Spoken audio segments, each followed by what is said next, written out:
कांग्रेस के senior leader Ramlal Thakur का सरकार पर बड़ा आरोप। हिमाचल सरकार द्वारा दिया जा रहा आटा सबसे घटिया आटे की सप्लाई किए जाने और घोटाले करने के लगाए गंभीर आरोप। सिविल सप्लाई की मिली भगत से मापदंडों की सरेआम उड़ रही धज्जियां। 31 अगस्त को पालमपुर आएंगे भगवंत मान और सिसोदिया। महिलाओं की सुरक्षा से जुड़ी गारंटी देगी आप। टिकट आवंटन में महिलाओं को 25% कोटा निर्धारित। वहीं आपने जड़ा बीजेपी और कांग्रेस पर आरोप। कहा महिलाओं के लिए दोनों ही पार्टी नहीं कर पाई कुछ भी।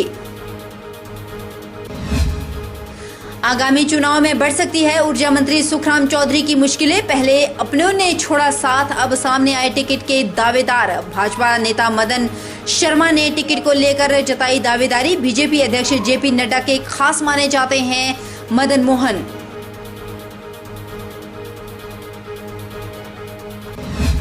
और नालागढ़ कोर्ट परिसर में हुई ताबड़तोड़ फायरिंग। पेशी पर लाए आरोपी पर हुई फायरिंग। पुलिस ने जवाबी कार्रवाई में किए 2 से 3 फायर।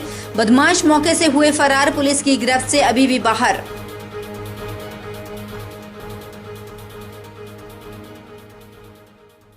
नमस्कार, आप देख रहे हैं HP 24/7। मैं हूं आपके साथ परी शर्मा। शुरुआत करते हैं बड़ी खबर से।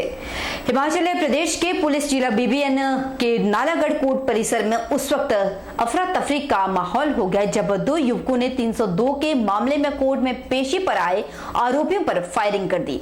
कोर्ट परिसर में सरेआम बदमाश युवकों ने कई राउंड फायर कर पुलिस के सामने से फरार हो गए। अभी तक आरोपी पुलिस की गिरफ्त से बाहर है।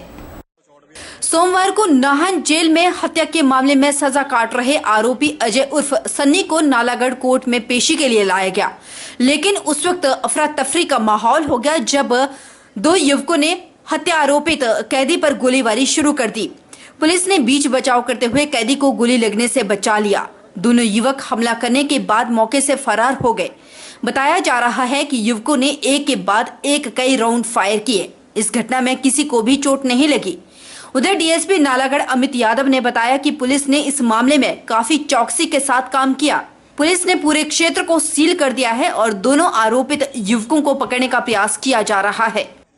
देखिए, लगभग 12 बजे के आसपास एक हमारे अक्यूज्ड हैं 147/22 केस में, और उनको जुडिशियल कस्टडी में थे। वो उनको यहाँ पे लेके आ रहे थे, तो जो कोर्ट कॉम्प्लेक्स उसके बाहर ही गोलियां चली हैं।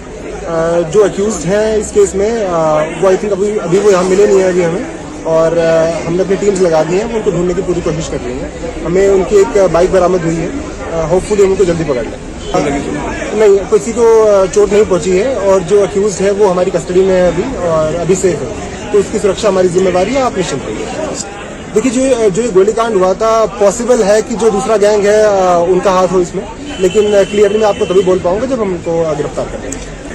इसके बारे में कुछ कहेंगे? देखिए, जो अक्यूज ड्यूटी में जो लोग आते हैं वो जेल से आते हैं, उनको वहीं से लेके आया जाता है, तो उनकी जो अथॉरिटीज हैं उनको लिखित में दिया जाएगा कि जो भी अक्यूज को लेके आते हैं उनकी सिक्योरिटी का जाएगा। मेरी ADG साहब से भी बात हुई है और ACGM साहब से भी बात हुई है। हमने उनको आश्वासन दिया है कि उनकी सिक्योरिटी बीफ अप की जाएगी। वहीं नालागढ़ कोर्ट के वकीलों ने पुलिस प्रशासन की कार्य प्रणाली पर भी सवाल उठाते हुए कहा कि पुलिस कानून व्यवस्था लागू करने में पूरी तरह से फेल नजर आ रही है। ऐसे दफ्तरों और गाड़ियों से अधिकारी बाहर नहीं निकलते, जिसके चलते हालात ये हो चुके हैं कि दिन दिहाड़े कोर्ट परिसर में 2 युवक सरेआम एक कैदी पर गोलियां चलाकर फरार हो गए और पुलिस के हाथ खाली है।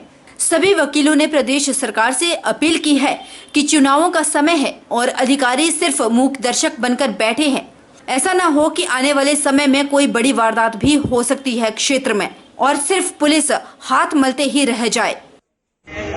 कभी जो बेसिक सिक्योरिटी की जो ड्यूटी बनती है इनकी, चाहे वो DSP है चाहे SP है, वो कभी देखी उन्होंने हमारी क्या ड्यूटी है क्या नहीं? कभी नहीं देखी। और इसके अलावा वो मेरे केस में आया हुआ था, मैं उसका एडवोकेट नहीं था, मेरे पास दूसरे मुलजम थे। उसमें 326 के केस में लेके आए थे, उसमें वो 302 का आरोपी भी है। उस आदमी को आप कितनी सिक्योरिटी में लेके आ रहे हैं? 2 पुलिस वाले थे, और जो पुलिस वाले थे उसके यहाँ से गोली चलेगी, आरोपी के लग जाती, कोई हमें दिक्कत नहीं थी। पुलिस वाले के लग गई, उसके बच्चे कहाँ जाते भाई? पुलिस वालों की भी कोई सिक्योरिटी नहीं है। जो जितनी सिक्योरिटी होनी चाहिए उसका आदमी के साथ जैसा मुलजिम है ना वैसी सिक्योरिटी उसको देनी चाहिए, वैसी गार्ड देनी चाहिए उसको। हिमाचल प्रदेश कांग्रेस के कद्दावर नेता और पूर्व मंत्री नैना देवी विधानसभा क्षेत्र से मौजूदा विधायक रामलाल ठाकुर ने हिमाचल सरकार द्वारा सार्वजनिक वितरण प्रणाली के तहत जनता को घटिया आटे की सप्लाई किए जाने और घोटाले के गंभीर आरोप लगाए हैं। स्वारघाट में आयोजित पत्रकार वार्ता के दौरान कांग्रेस के वरिष्ठ नेता व पूर्व मंत्री रामलाल ठाकुर ने जानकारी देते हुए बताया कि केवल मात्र बिलासपुर जिले की बात नहीं है, बल्कि प्रदेश भर में जनता को जो आटा सार्वजनिक वितरण प्रणाली के अंतर्गत उपलब्ध करवाया जा रहा है, ये आटा बहुत ही घटिया किस्म का है। ये सरासर प्रदेश की भोली भाली जनता के साथ और सेहत के साथ खिलवाड़ जानबूझकर किया जा रहा है। पूर्व मंत्री रामलाल ठाकुर ने कहा कि सिविल सप्लाई विभाग द्वारा गेहूं को बड़ी मिलों में पिसाई करने का ठेका दिया जा रहा है, जबकि इसकी पिसाई छोटी चक्की और मिलों में होनी चाहिए ताकि जनता को बढ़िया आटा मिल सके। लेकिन प्रदेश सरकार और सिविल सप्लाई की मिलीभगत के मापदंडों की सरेआम धज्जियां उड़ रही है।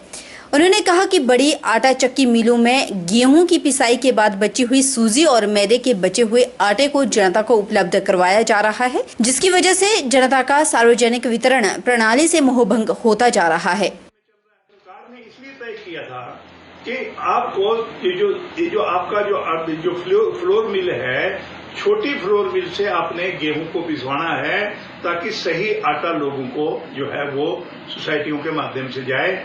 लेकिन यहाँ पे बड़े पैमाने पे भ्रष्टाचार हो रहा है, अधिकारी भी शामिल है, पॉलिटिकल लोग भी शामिल हैं।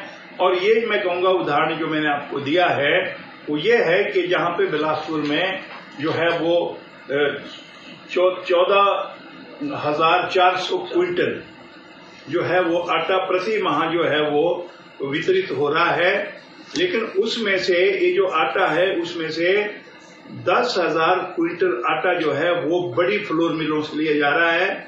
और इसका मतलब ये है कि घटिया आटा जो है वो लोकल लोगों को मिल रहा है जो उपभोक्ता है, और बड़ी फर्मों से बड़े पैमाने पे जो है वो नाजायज तरीके से मैं कहूँगा कि भ्रष्टाचार करके जो है ये सरकार जो जीरो टॉलरेंस की बात करते हैं कि भ्रष्टाचार में हमारी जीरो टॉलरेंस है, लेकिन ये जो मैंने आपको बताया है पूरे हिमाचल प्रदेश का अगर आप ले लेंगे तो ये करोड़ों रुपए है। ये करोड़ों रुपए मैं कहूँगा कि जो ये हर महीने जो है भ्रष्टाचार से इकट्ठा हो रहा है। हिमाचल प्रदेश में बिजली की गुणवत्ता को लेकर अधिक मजबूत करने के उद्देश्य से RDSS योजना स्वीकृत हुई है, जिसके बाद अब जल्द ही हिमाचल प्रदेश में स्मार्ट मीटर लगाने का कार्य भी शुरू किया जाएगा।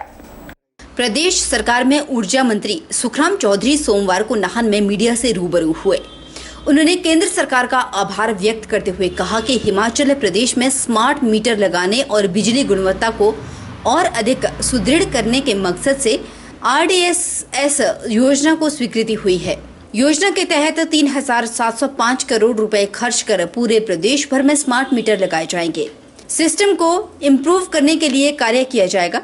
योजना के तहत ट्रांसफार्मर नए लगेंगे, 33 kV के सब स्टेशन स्थापित होंगे, जिसके बाद ट्रांसमिशन लॉसेज, लाइन लॉसेज कम होंगे और लोगों को उच्च गुणवत्ता वाली बिजली उपलब्ध होगी। सुखराम चौधरी ने बताया कि जिला सिरमौर के लिए योजना के तहत 200 करोड़ रुपए खर्च किए जाने हैं।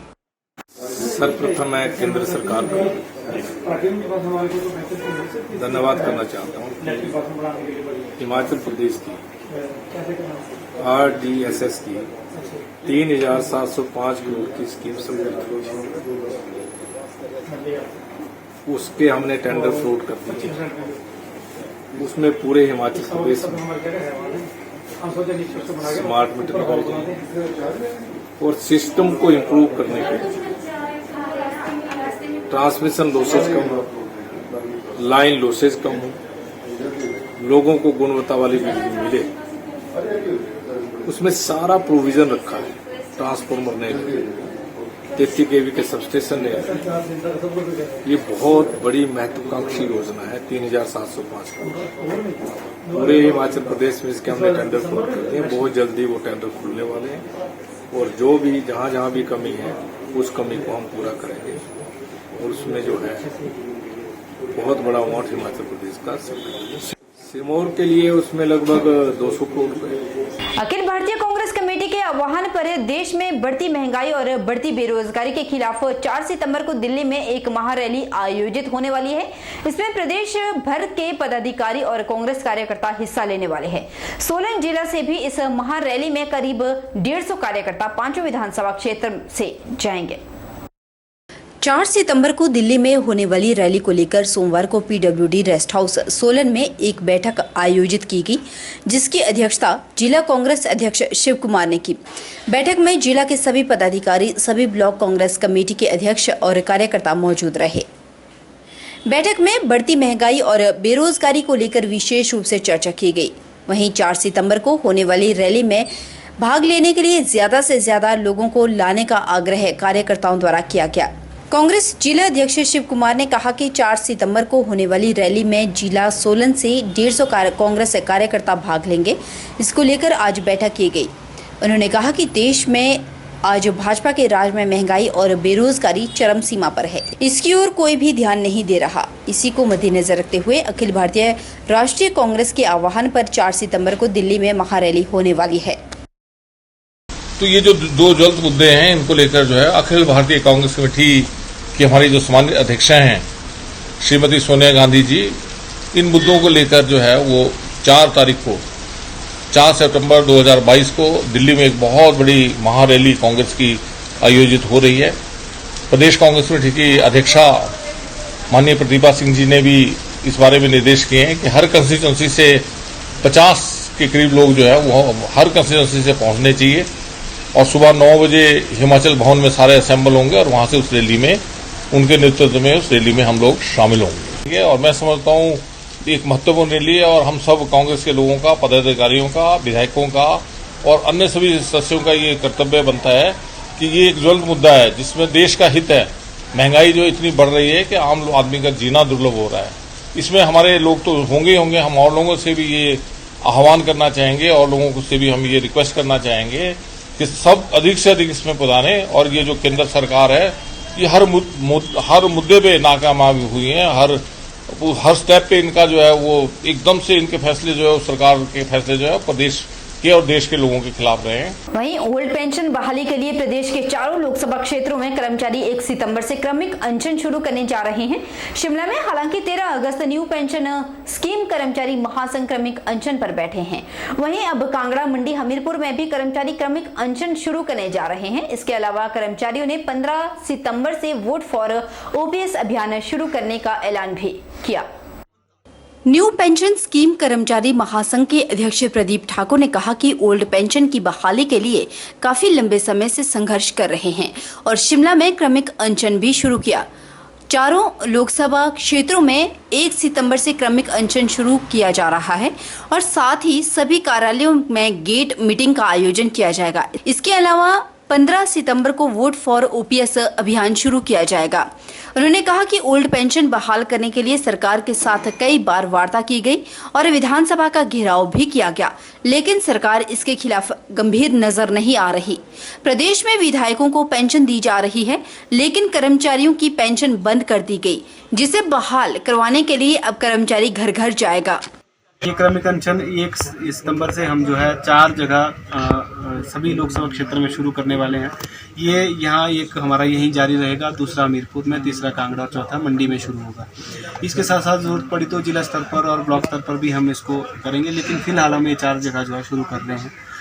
इसके बाद 1 तारीख को ही सभी कर्मचारियों की तरफ से लगातार सुझाव आ रहे थे कि हम जो है इस क्रमिक अनशन का समर्थन करना चाहते हैं। बहुत सारे कर्मचारी उस दिन भूखे रहकर अपने कार्य ले जाएंगे और क्रमिक अनशन का समर्थन अपने कार्य करते हुए जो है इस तरह के अनशन के साथ हमारा सहयोग करने के लिए अनशन रखेंगे। और साथ ही साथ साथियों ने ये भी निर्णय लिया है कि हमारी बैठक में भी निर्णय हुआ कि 1 तारीख को हिमाचल प्रदेश के हर कार्यालय में, हर विभाग में सभी कर्मचारी लंच समय में, लंच का जो टाइम होता है हमारा, उसमें गेट मीटिंग करेंगे। और गेट मीटिंग का लक्ष्य रहेगा कि क्रमिक अनशन का सभी पूरा हिमाचल के कर्मचारी समर्थन करेंगे और पेंशन बहाली की मुहिम को और मजबूत करने के लिए उसमें रणनीति बनाई जाएगी और जो भी सुझाव वहां से आएंगे उस तरह से हम आगे बढ़ेंगे। उधर बिलासपुर के झंडूता विधानसभा क्षेत्र के वर्तमान भाजपा विधायक जीतराम कटवाल की चिंताएं लगातार बढ़ती हुई नजर आ रही है।